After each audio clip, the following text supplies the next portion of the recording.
नमस्कार। स्वागत है आप सभी का मेरे चैनल अभी एस्ट्रोलॉजी में। आज हम बात करेंगे केतु ग्रह के बारे में, कैसे वो हमारे समस्त जीवन को प्रभावित करता है। देखिए, अगर वैदिक ज्योतिष की माने तो केतु वैसे तो छाया ग्रह है, लेकिन इसका हमारे जीवन में बहुत ही महत्वपूर्ण स्थान प्राप्त है।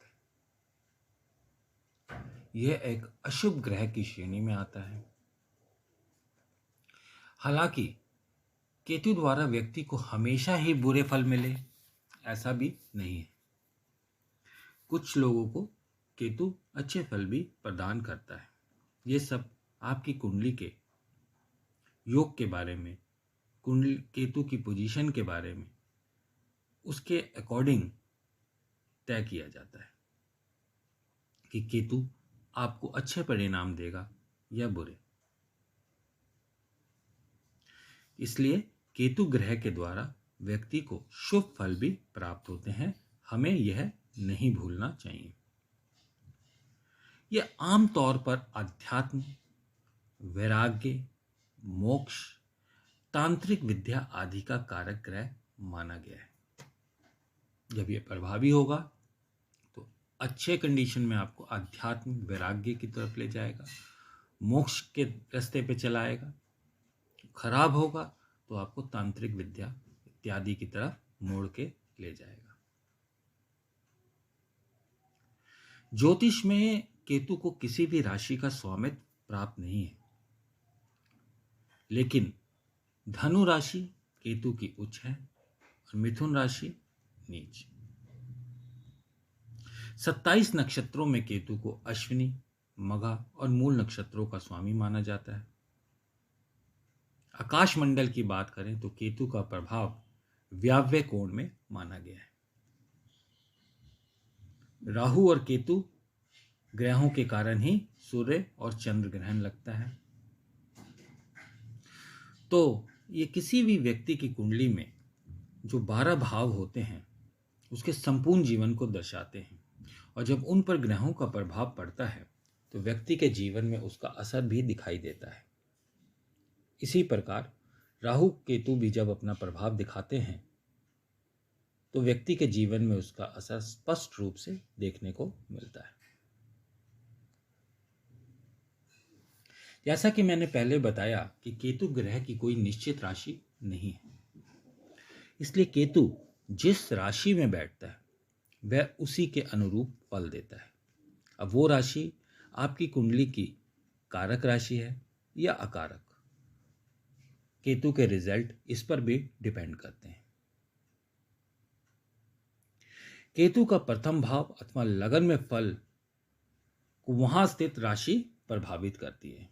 यानी आपका लगन किस चीज का है, किस राशि का है, या केतु आपके किसी भी भाव में बैठा हुआ है, उसकी राशि आपके लिए कितनी अनुकूल है या कितनी प्रतिकूल, केतु का रिजल्ट सीधे सीधे उसी पे डिपेंड करता है।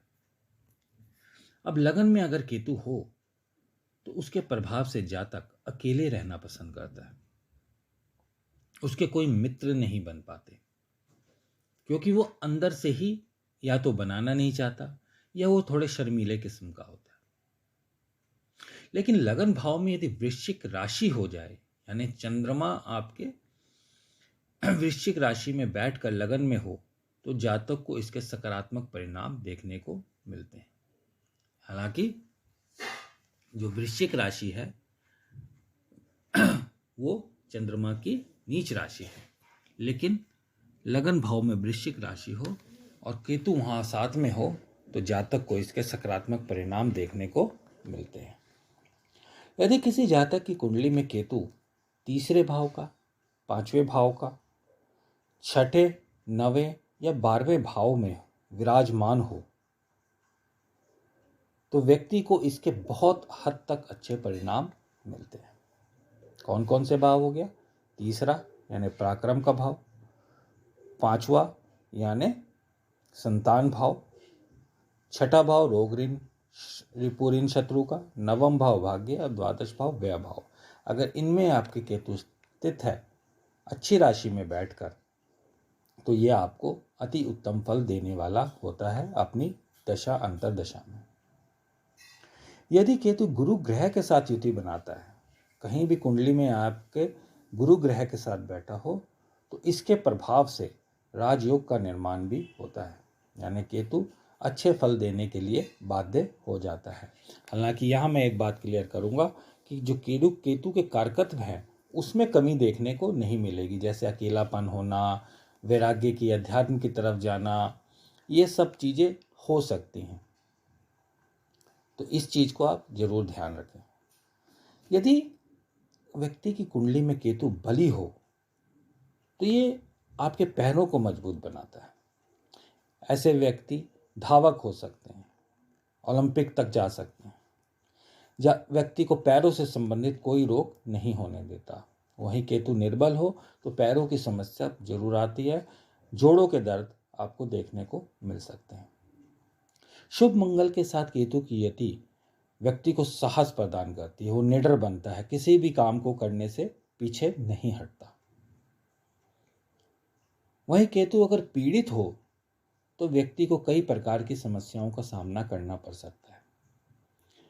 आपको अचानक से कोई बाधा आ जाएगी, आपने जिसकी एक्सपेक्टेशन भी नहीं की होगी, वो बाधा आपके सामने आकर खड़ी हो जाएगी। यदि आप किसी कार्य के लिए जो निर्णय लेते हैं उसमें आपको असफलता का सामना करना पड़ सकता है केतु के पीड़ित होने पर। पीड़ित केतु के कारण व्यक्ति को नाना और मामा का प्यार नहीं मिल पाता। यदि आपके नाना और मामा से आपके संबंध अच्छे नहीं हैं तो आप समझ जाइए कि आपका केतु पीड़ित है। सभी जानते हैं कि राहु केतु की स्थिति कुंडली में कालसर्प दोष का निर्माण भी करती है, जो व्यक्ति के लिए घातक होती है। तो ये केतु जो है हमारे पूरे जीवन को प्रभावित करता है। यदि अच्छी कंडीशन में है तो आप ऐसा नहीं सोचें कि अशुभ ग्रह है, अशुभ प्रभाव में है, ये अच्छे फल भी देने वाला होता है। अगर शुभ प्रभाव में हो तो अशुभ प्रभाव में होगा तो निस्संदेह ये खराब फल देगा, लेकिन अगर शुभ प्रभाव में होगा तो ये आपको अच्छे फल भी देने के लिए बाध्य होगा। यदि आपको पैर, कान, रीढ़ की हड्डी, घुटने, लिंग, किडनी, जोड़ों के दर्द आदि रोग हैं तो आपका केतु इस कंडीशन में खराब हो सकता है। और यदि आप समाज सेवा करते हैं, धर्म सेवा करते हैं, आध्यात्मिक क्षेत्र से जुड़े हैं तो निसंदेह मानिए कि आपका केतु बहुत अच्छी कंडीशन में विराजमान है। केतु के लिए आप पशु पक्षियों को दाना दीजिए, 2 रंग वाले कुत्तों को रोटी खिलाइए, अश्वगंधा की जड़ पहन सकते हैं या लहसुनिया रत्न धारण कर सकते हैं, लेकिन रत्न हमेशा अपनी कुंडली एनालाइज कराने के बाद ही धारण करें।